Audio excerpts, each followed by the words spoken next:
Johnny Ceballos, el creador de contenido muy famoso por rescatar Pokémon en situación de calle, tuvo un pequeño percance, un inconveniente con una persona dentro de una mueblería. Esto habría sucedido cuando él se acercó a una mueblería a comprar muebles, obviamente, y lo atendió una bella chica, la cual muy amablemente le indicó precios y toda la cuestión. Pero de repente aparece un chico y a esta señorita tan bella la menosprecia, la hace de menos y le dice, ¿sabes qué? Tú no sirves para vender, ándate a la cocina, anda a lavar los platos, que yo me quedo con este cliente para ganarme la comisión.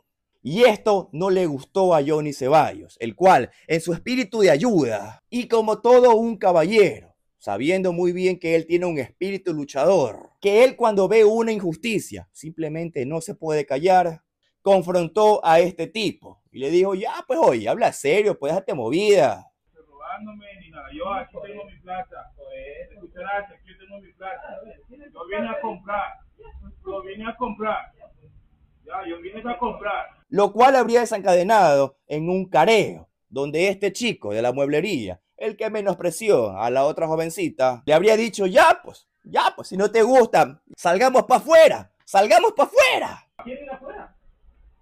No, eso es, ¿quieren afuera? ¿Para qué? No precisamente a darse besitos. El video rápidamente se viralizó en redes sociales y todo el mundo empezó a decir, ¡ay, Johnny Ceballos, mira cómo es! Hecho el bravito, el gallito, pobrecito al chico de la mueblería. Pero la verdad era otra.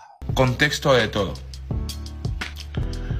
Este güey le menospreció mal a una mujer en mi presencia. Lo que Johnny Ceballos, y que realmente él lo dijo en una historia, en un video que subió, es que él estaba defendiendo a dicha señorita, la cual este joven la había menospreciado, que de paso resultó ser la hermanastra.